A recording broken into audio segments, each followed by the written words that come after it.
Hello, everyone. It's an absolute pleasure to be here today, speaking in these wonderful surroundings. And I like to think that the Countess that I'm talking about today did set the bar rather high for future countesses. She's the first Countess of Derby and actually probably the most significant female political figure in the late 15th century and right at the start of the 16th as well. So it's an absolute honour to be talking about Margaret here in the Stanley family home. Margaret Beaufort is a very well-known figure today. She appears in a lot of media, and a lot of fiction, non-fiction, because she's the mother of Henry VII, the first king of the House of Tudor, and actually is largely responsible for at least placing Henry in a position where he was able to claim the throne.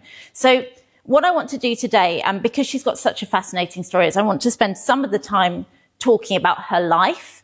And then towards the end of the session, I want to go in more detail at what I would say is her major legacy. And of course, the Tudor dynasty is absolutely her legacy. But I think actually an area that's often somewhat downplayed in relation to Margaret is how important she was as a patroness of learning. So I want to look at her interest in education and what she did really to further education, because I think that's a very pertinent point about Margaret, and I think it's actually a really positive legacy.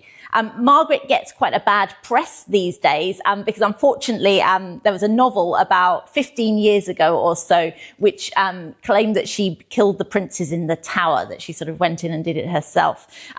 There's no contemporary evidence at all that Margaret killed the princes in the Tower, and it makes my heart sink just a little bit whenever people say, oh, she killed the princes, didn't she? She absolutely didn't. And it's, you know, it really detracts from what is such an important figure in this period.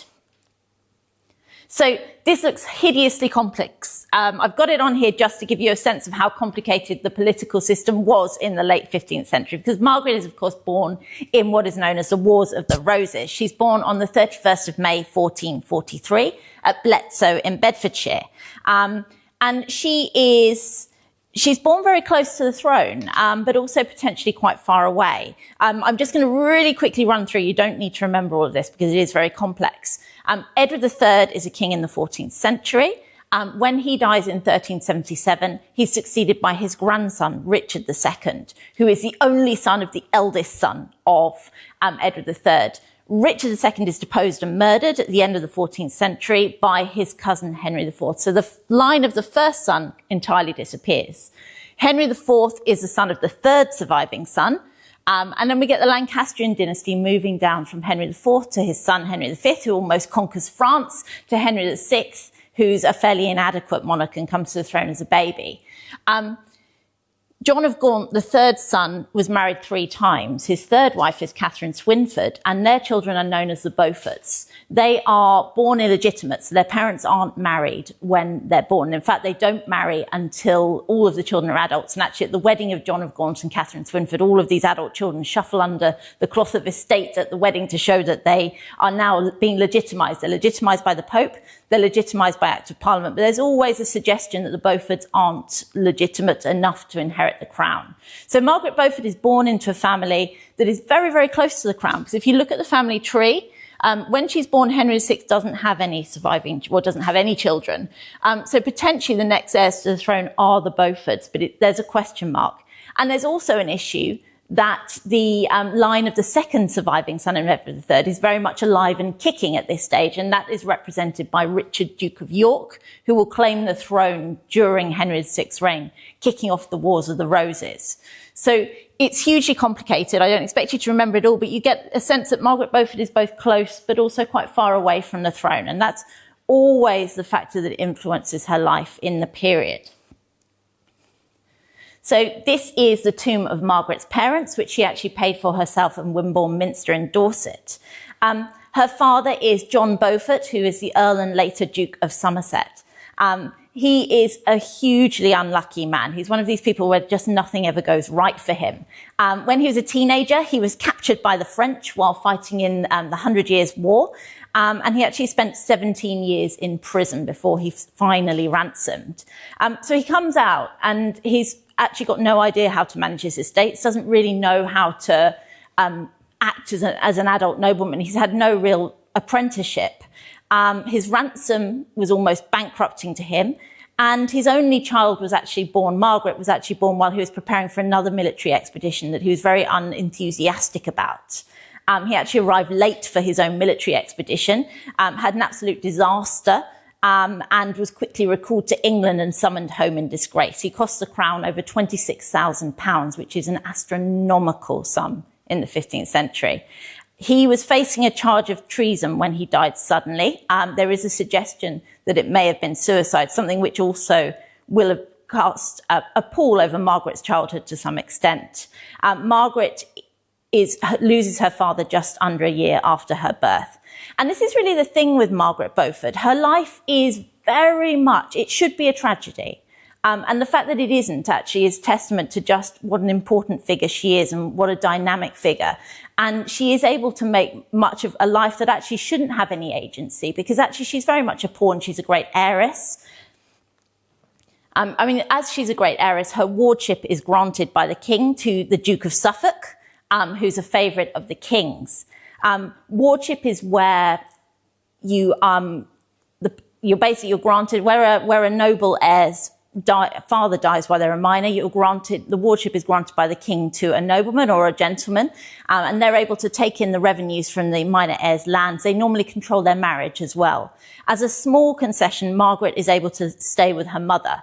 And that's quite important to her. So although she's the only child of her parents' marriage, she actually grows up in a very large family of half-siblings to whom she's very close. Her mother had been a widow when she married Margaret's father, and she'll marry again quite soon afterwards. So she does grow up in quite a warm and loving family relationship. But there's always this political pall hanging over her. The Duke of Suffolk is incredibly unpopular and grows more and more unpopular. As part of his attempt to shore up his position in England, in either January or February 1450, he actually calls Margaret to him. She's 6 years old, and marries her to his 8-year-old son, John de la Pole. So this is the first of what will be 4 marriages. She's 6 years old at the time of this marriage.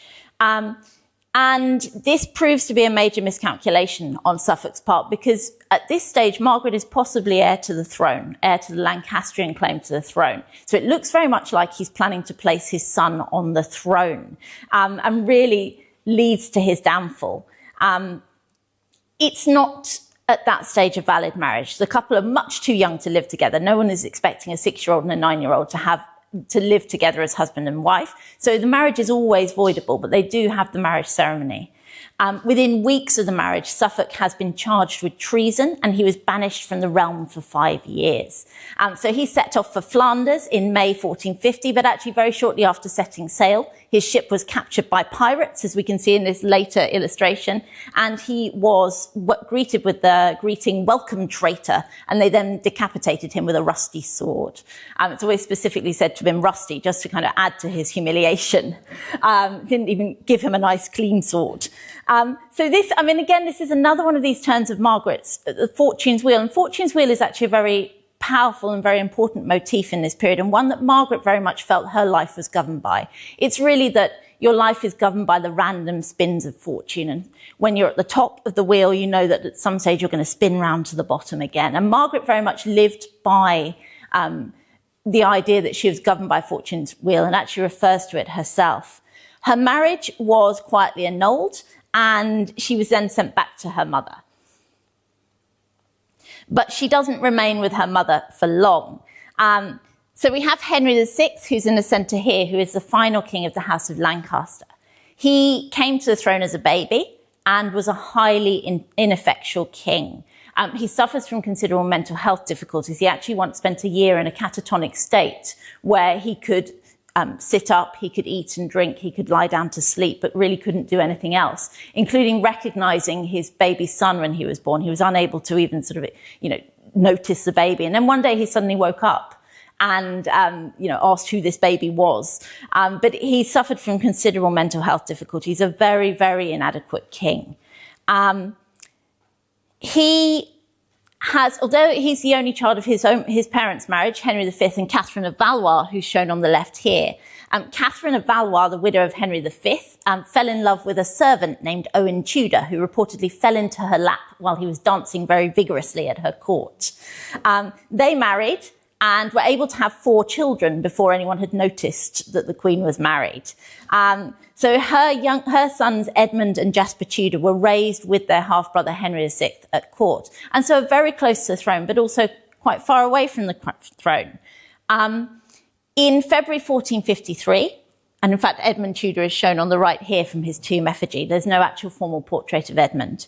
In February 1453, Margaret's mother was commanded by the king to come to court and to bring her daughter with her, which must have seemed quite suspicious to her mother, particularly when they arrive at court and the king immediately hands them 100 marks to buy some very nice clothes with.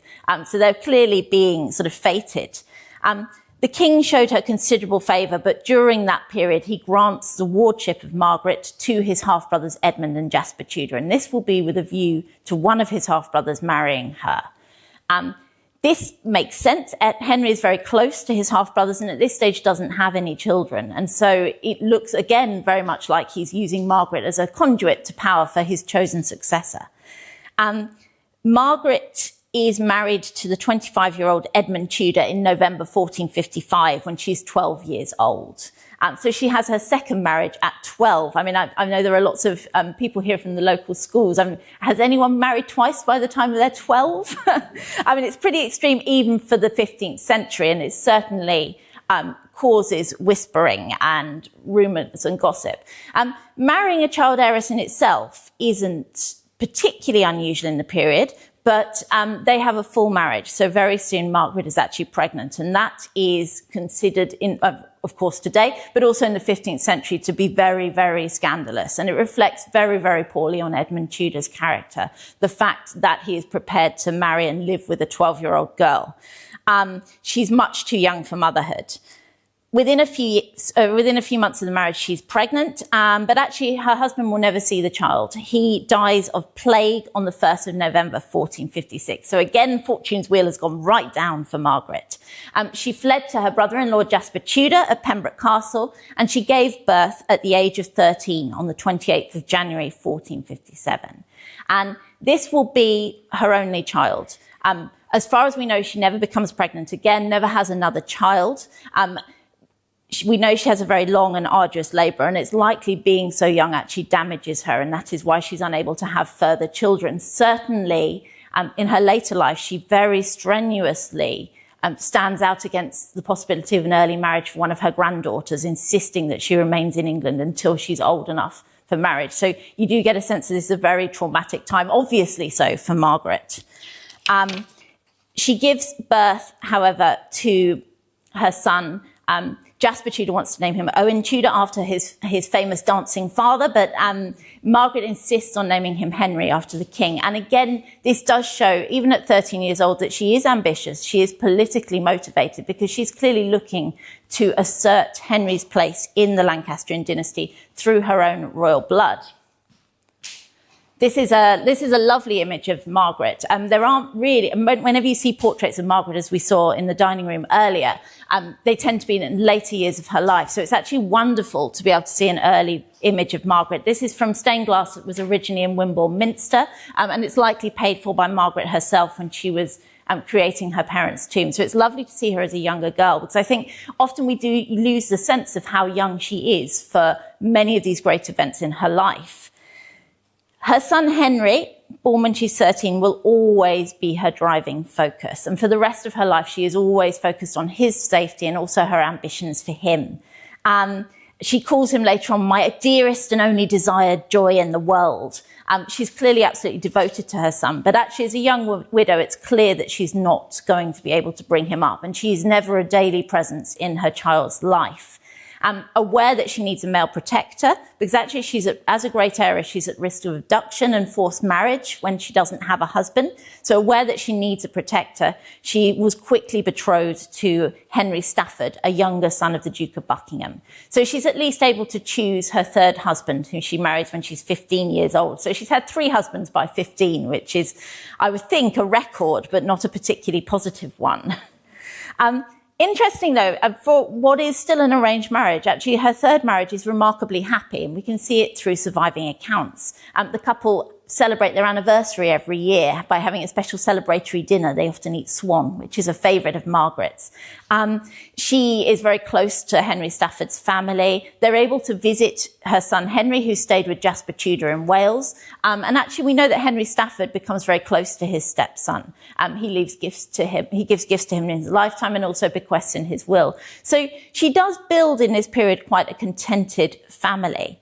But it's very much set against the backdrop of the Wars of the Roses. Richard, Duke of York, has by this stage claimed the crown.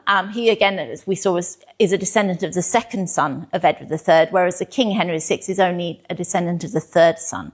So the Wars of the Roses, we of course get various battles. We get 2 at St Albans. We get quite a few in the West Country.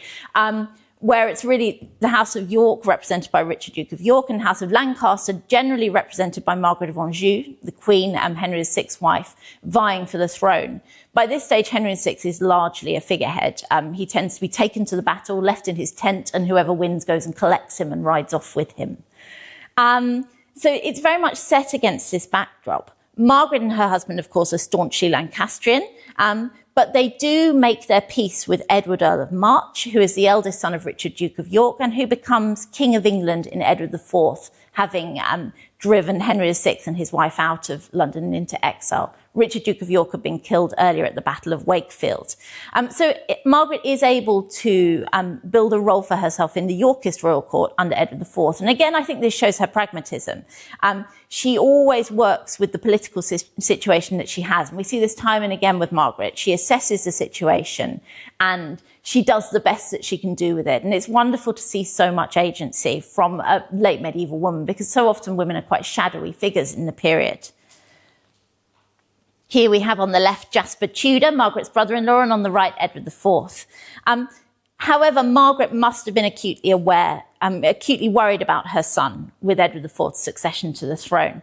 Jasper Tudor fled to join his half-brother Henry VI in Scotland soon after Edward's accession, leaving young Henry in Pembroke Castle, which surrendered to the Yorkist Sir William Herbert in September 1461. And Edward IV grants young Henry's wardship to Herbert. So again, Margaret doesn't take custody of her son. She's not able to secure him in her own household. There's really nothing she could do. And actually, Henry himself would later say that from the time he was 5 years old, he had been always a fugitive or a prisoner. So he does tend to view, at least in his later life, this period with William Herbert as a period of imprisonment. He's not able to be with his mother. He's not able to be with his uncle. And there's really nothing Margaret can do about this. The best she can do really is to build favour with Edward IV and try to build up a power base at the Yorkist royal court. She's able to visit her son. We know that she's welcomed by the Herberts. There's no sort of bad blood between them. And she's able to send him presents. But actually, other than that, she isn't able to direct his life in any meaningful way. So when in 1470, the pendulum of the English crown swings again, and Edward IV is deposed and sent into exile, and Henry VI is placed back on the throne. Margaret is clearly very jubilant, and she and Henry Stafford go and visit with Henry VI in London. She actually brings young Henry, who she's been able to take back from the Herberts. She actually brings young Henry with her to meet with Henry VI, and this is the only meeting that the two are known to have had. This proves to be a major miscalculation for Margaret, because actually the following year, Edward IV returns to England, immediately locks Henry VI in the Tower, and then wins 2 battles, which really places the Yorkist dynasty firmly on the throne. At the first of these, the Battle of Barnet, in which Richard Neville, Earl of Warwick, the kingmaker, is killed. Margaret's husband, Henry Stafford, actually fights on the Yorkist king's side, on Edward IV's side. After the Battle of Tewkesbury, which happens on the 4th of May, 1471, Henry VI's son, Edward of Lancaster, is killed, and Henry VI is quietly murdered in the Tower of London. So that really ends the direct Lancastrian branch of the family, which is somewhat problematic for Margaret, because if we go back to the family tree, she's possibly the next in line. Certainly, if you consider the Beauforts to be legitimate enough to take the crown, then she's actually the next in line to the Lancastrian claim, and everybody knows it. Jasper Tudor, aware of this, has taken Henry back into his custody, and he flees with Henry to Brittany, where Henry will spend most of the next few years. So Margaret and Henry Stafford proved their loyalty to Edward IV through Henry Stafford's participation in the Battle of Barnet. But unfortunately, Henry Stafford was very badly wounded during the battle. And although he lingered for some months, he finally died of his wounds on the 4th of October, 1471. So for Margaret, she's lost her husband. This marriage seems to have become a love match. So she's lost, the man that she loves, effectively. Her son has been exiled. There's no possibility that she'll see him, at least in the near future. And this really is a low point in her life, in a life of many, many low points. But actually, she's pragmatic. She doesn't sort of give up. She doesn't take the time too much to mourn. She instead immediately looks around for a new protector. Here we have Henry VII in one of the earlier portraits of him. And then we have on the right a 19th century portrait, which is believed to be Margaret Beaufort as a younger woman. Whether it is or not, I'm not entirely sure. But it's quite nice to give a sense of her as a younger woman. I think we do tend to lose a sense of just how young she is during all of these events. And of course, she's only 13 years older than her own son. In June 1472, only 8 months after the death of her husband, Margaret married for a fourth time, and she marries the widower Thomas Lord Stanley as her husband, which is, of course, why I'm talking about her here today. Stanley is 8 years older than Margaret. He's approaching his early 40s. She's in her early 30s. It is most likely not a love match. There's really no sense that it's a love match, but it's very much a pragmatic marriage. He already has his heirs, so he doesn't need to marry a woman that can give him children, which Margaret probably cannot. Certainly they don't have any children. She's very, very wealthy, so he's able to take her wealth into his own hands. And for Margaret, it's an incredibly shrewd political match. Stanley is very close to the Yorkist royal dynasty. He has very strong connections. His eldest son, George, for example, is married to a niece of Edward IV's wife, Elizabeth Woodville. He's deeply committed to the Yorkist cause, albeit actually that Stanley is famously adept at largely keeping his troops out of the Wars of the Roses, something which actually is quite impressive in a period where there are armies marching up and down throughout the country. So the marriage is most likely one of convenience for both of them. But actually it proves to be her longest lasting marriage and very significant in both her life and her son's life. And there probably was some fondness that developed between the couple. I mean, the marriage lasts over 30 years. And actually in his will, Stanley, the first Earl of Derby, actually set out his hopes that he would be buried with her. He basically said, I'm going to be buried with my first wife, but there's room for you as well, Margaret, if you would like. Which, I mean, doesn't always happen. So it does suggest that there's at least a degree of companionability. I mean, they certainly spend a lot of time in each other's company. He also made provision for masses to be said for the souls of both his wives. So it does seem to have been quite a contented match. And it very much served its purpose for Margaret. As Stanley's wife, she was largely rehabilitated at Edward IV's court. She's also prominent at the coronation of Richard III in 1483. After, of course, he'd removed his nephew Edward V from the throne. So during Edward IV's reign, Margaret doesn't appear to have been interested in the crown itself. I mean, she's kind of accepted that the Yorkists are on the throne, and they're there to stay. There is evidence that she's negotiating with Edward IV for the return of her son to England. There's even a suggestion that Edward IV might be prepared to marry Henry to his own daughter Elizabeth of York in the period. And certainly a draft pardon survives in the royal archives, which demonstrates that Edward IV was considering bringing young Henry back, giving him back his earldom of Richmond, and allowing him to take his place once again among the nobility of England. Unfortunately for Margaret, of course, fortune's wheel swung, and Edward IV died suddenly in April 1483 before the pardon could be signed off, so her son is still stuck in Brittany. Edward IV was succeeded by his 12-year-old son, Edward V, who made the journey from Ludlow to London. But on the way, he was intercepted by his uncle Richard, Duke of Gloucester. He is taken to the Tower of London. His younger brother, Richard, Duke of York, is also taken to the Tower of London. And within a matter of weeks, Edward V has been deposed. The prince has been declared illegitimate for various reasons, and Richard III has been declared King of England.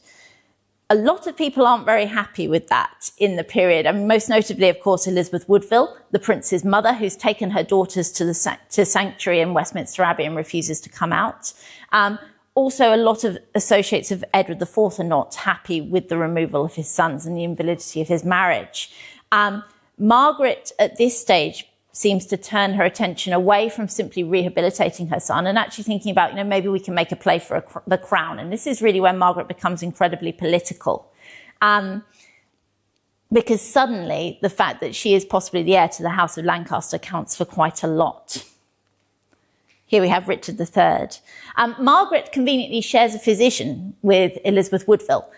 So although Elizabeth Woodville, the Queen Dowager, is in the sanctuary at Westminster, Margaret is able to pass messages through her physician. And the two discuss what is going to happen. And it is agreed by Elizabeth Woodville that she will support Henry Tudor in a bid for the throne in exchange for him promising to marry her eldest daughter, Elizabeth of York, who many people consider to be heiress to England at this stage.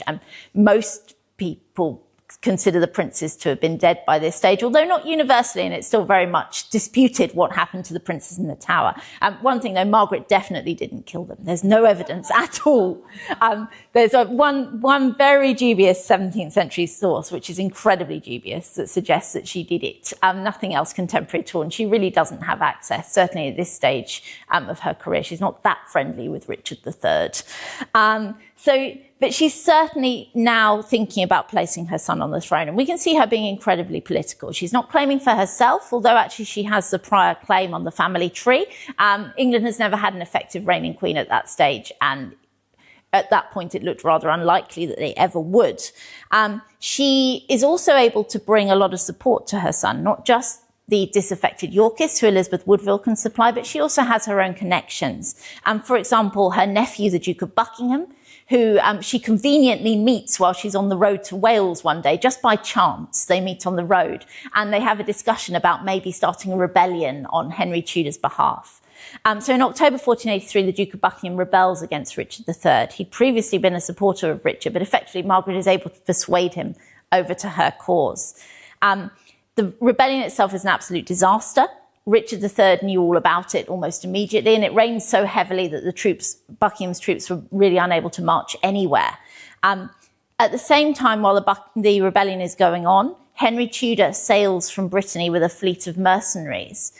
He arrives just off the English coast, and they can see lines of soldiers on the banks. And they call out to his ships, "Oh, we're Buckingham's men, come ashore." But he, sensing a trap, turns around and sails immediately back to Brittany, which was wise because by that stage Buckingham had been beheaded and the rebellion had been crushed.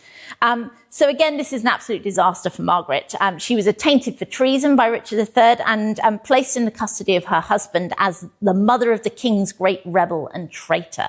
She's actually very, very lucky. And again, this is where the Stanley connection is really important to her, because Richard cannot risk alienating Lord Stanley. So he can't really proceed against Stanley's wife. He certainly can't take away Lady Stanley's lands and wealth, because that will affect Lord Stanley. So she really doesn't fare too badly, and she continues plotting under house arrest. She's certainly in contact with her son. She's in contact with other disaffected people, both in England and in Brittany and France, and is very much still working towards placing her son on the throne. Here we have a later depiction of the Battle of Bosworth Field. Because she is so fortunate that Richard needs to keep Stanley happy and sort of friendly, that she's able to keep plotting. And in the summer of 1485, her son arrives with a army of mercenaries from France and quickly begins to build some support in England. The Stanleys were initially reluctant to commit their troops. Lord Stanley's eldest son, Lord Strange, was actually present at the battle as effectively as a hostage by Richard III. But they do eventually commit their troops and actually turn the tide of battle very much in Henry Tudor's favour.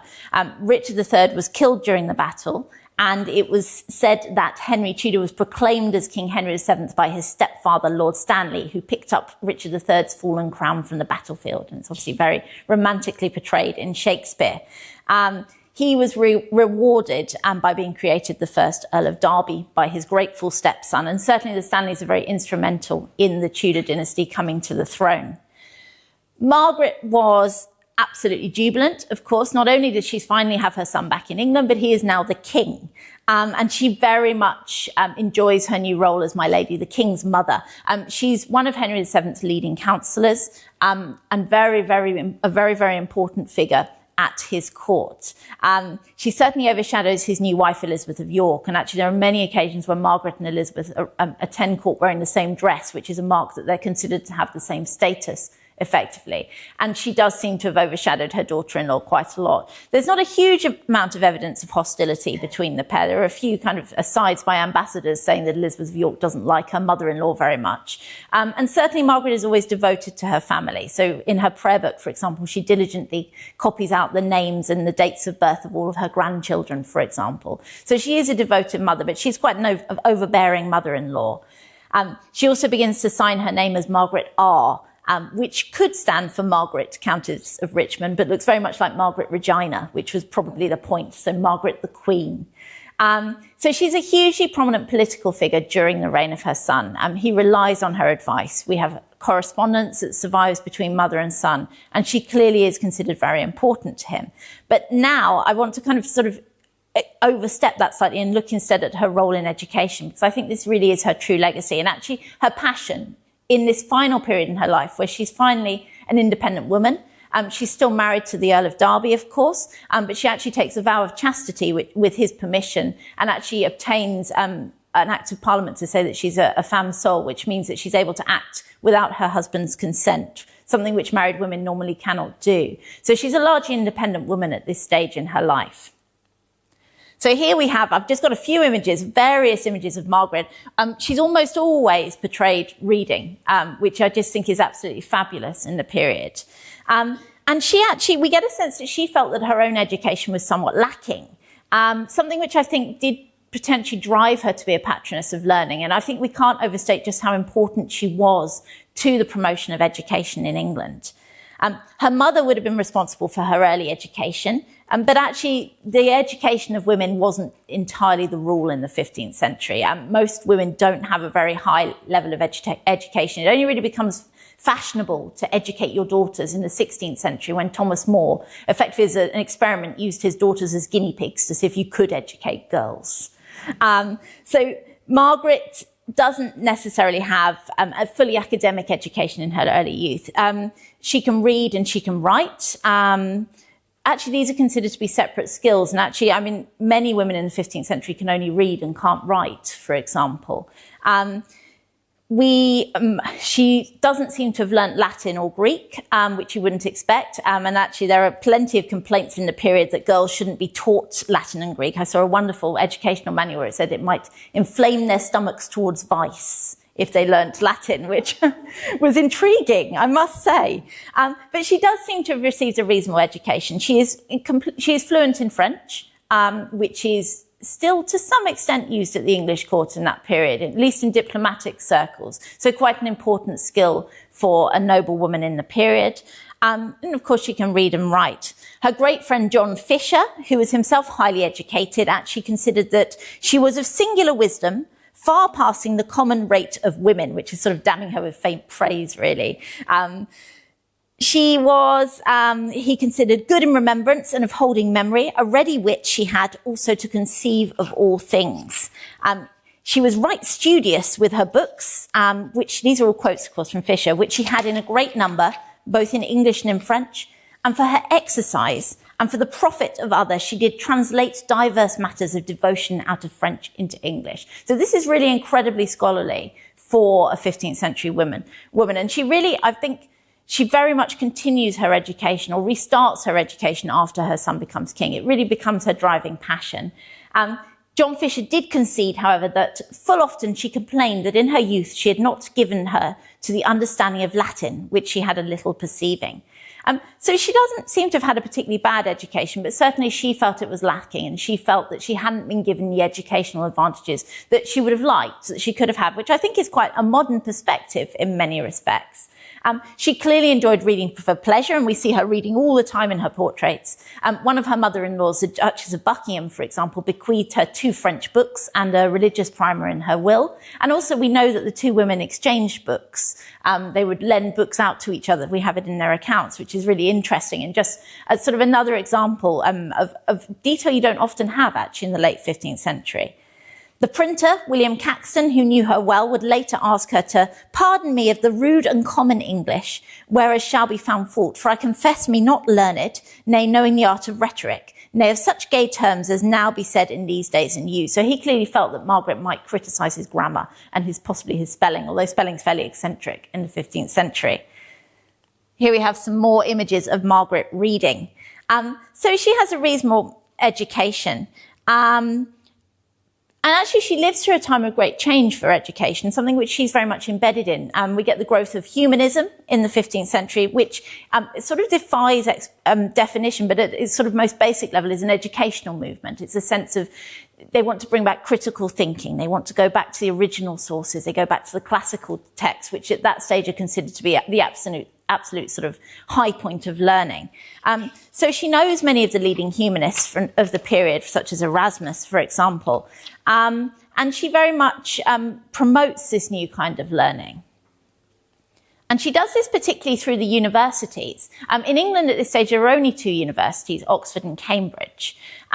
I've shown on the slide here Lady Margaret Hall at Oxford, one of the colleges at Oxford. And this actually is much, much later than Margaret's time. But I think it's really interesting that when it was founded in the late 19th century, as one of the first 2 women's colleges at Oxford, the decision was taken to name it after Lady Margaret Beaufort, which demonstrates just how revered she is in the universities and what an important figure she was. And actually, she did a lot less for Oxford than she did for Cambridge, but is still remembered as a great patron of learning. And initially, she splits her patronage between the 2 universities. Actually, she quite likes Oxford initially because her friend and servant, Reginald Bray, was the steward of the university and was able to sort of lean on her to give examples of where they needed money, for example. We know she founded a lectureship in theology at the end of December 1496 at Oxford. Margaret's incredibly religious. Theology was always her favourite subject. She's very well read on the theological debates of the period. So it's absolutely appropriate for her that she would found this lectureship. And this pays for an appointee to the post and also allows them to be able to lecture and to teach the students. She also founded a lectureship at the same time at Cambridge. And we've got quite a lot of correspondence from the University of Oxford, where they're really sort of laying on the praise thick, I think, in the hope that she'll give them more money. In 1497, they thanked her for the lectureship in the most fulsome of praise. They noted that, and this is a quote, "Those most respected kings, prelates and generals and men of almost every rank of society have been solicitous for our welfare and the progress of education. But it has remained for one princess of rank most exalted and of character divine to do that which none have done before. Nothing can be nobler than to provide, as you have done unasked, for the teaching of theology." So you do get a sense they would quite like some more cash if it's going there. But it also gives you a sense of just how important, because of course women can't study at university in this period and won't be able to study until the 19th century at Oxford and Cambridge, and actually can't take their degrees until the 20th century. So actually, you know, she's not doing this really for her own benefit. She's doing it in general for the benefit of, at least the men of England. Oxford were clearly seeking further support from Margaret, and actually she was able to give further gifts. But unfortunately for Oxford, in around 1495, she met John Fisher, who is shown here, and he was very much a Cambridge man. He becomes her closest friend, and he's another person who holds education very dear. He's around 16 years younger than Margaret, and his background's very different. He comes from a sort of upper middle class family, a merchant family in Yorkshire. He was naturally very, very bright, and his parents funded his studies at Cambridge University. And actually, he was renowned as one of the best educated men of his day. His contemporary biography noted that in a few years, he became singularly well learned, as well in humanities as in logic, philosophy, and other sciences. And it doesn't really get any more well-rounded than that in the 15th century. He can also speak Greek and Hebrew. He comes to Margaret's attention through his education. She actually sought him out on a visit to court and appoints him as her chaplain. And it is undoubtedly Fisher that really pushes her patronage towards Cambridge University rather than Oxford.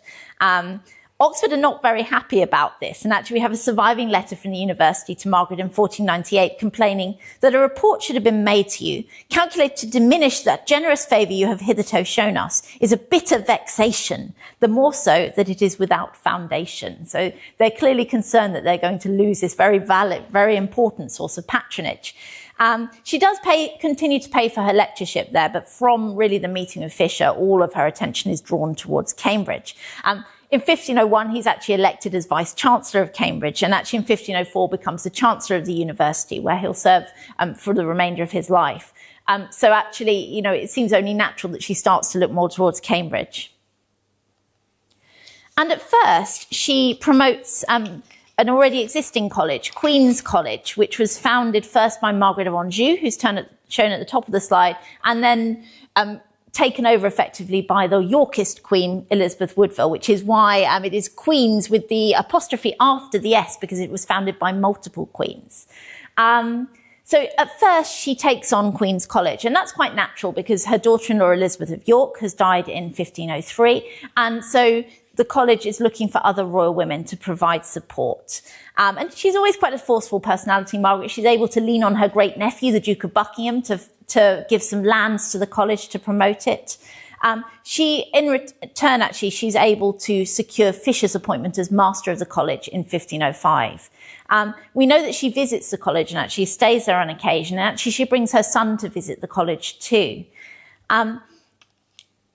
It's also actually around this time that her stepson, James Stanley, becomes Bishop of Ely. And this is likely an appointment that is pushed through by his stepmother, because Cambridge is in the Diocese of Ely. And actually, you know, she needs to build a good relationship if she's going to continue promoting Cambridge. And she clearly already has very strong ambitions at this stage. So while her work on, this is Christ's College in Cambridge here, and in fact, you might recognise the figure over the gate on the right there, sort of again holding a book, in fact. So Margaret has bigger plans for Cambridge than merely patronising a existing college. And she actually, a small Cambridge college, God's House, came to her attention towards the end of the 15th century. This had been founded in 1439, and it was intended that it would house 60 scholars, but actually it was never sufficiently endowed, so it never had enough money, and actually never had more than about 4 scholars there at any point. So it was sort of ripe for being taken on by a new patron. At Margaret's request, on the 1st of May 1505, Henry VII actually granted her a licence to expand the college to 60 members, as had been originally intended, and also confirms that she can effectively refound it, create her own college. So Margaret is given permission to found the college as Christ's College in Cambridge, and she's enthusiastic. This is really, this is absolutely her legacy. And a policy, an activity we can see she actually plays a personal role in. Only 3 days after the licence is granted to found her college, she actually settles lands at Norton in Cambridgeshire on Christ College. So she's setting up a landed grant so it can continue to fund itself for centuries onwards, as indeed it still does. And she's actually so interested in the college, she actually has her own reserved rooms in the college buildings, which you can actually see in Old Court in the college. So she actually is able to stay at the college, and we know that she does. We have a few examples of her being there, including once when she was sitting in her rooms when she heard one of the students being told off by the dean for poor scholarship out in the courtyard outside of her windows, and she leaned out and called out gently, gently. She clearly felt he should be punished for poor scholarship, but not too badly. So she's quite regularly at Christ College. It's clearly something that's very close to her own heart. And she actually leaves money in her will to the support of the college. She actually leaves in the manor of Norton, too, in Cambridgeshire, to allow them to retreat in times of plague in the city. So actually quite a practical grant as well. So she is, of course, remembered very sincerely as the founder of Christ College. And although women had founded Oxbridge colleges before, it's still very, very impressive, and particularly as it's not the only college that she will found. So here we have St John's College on quite a wet day. In 1508, John Fisher drew Margaret's attention to the poor state of the hospital of St. John the Evangelist in Cambridge.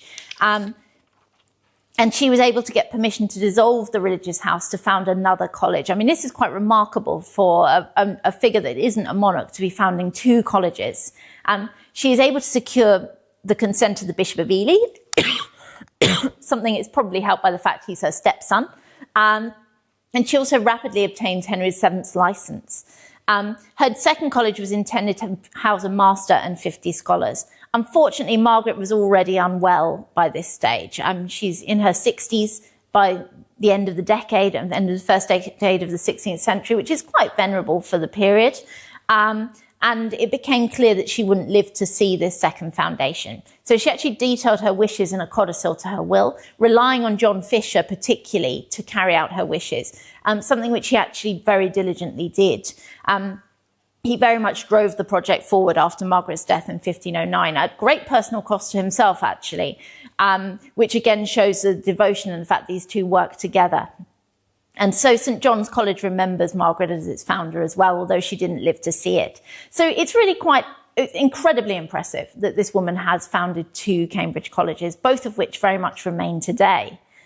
She's also involved in early printing. So she is a patron of William Caxton. William Caxton opens his printing press at Westminster in 1476, and he brings printing to England for the first time.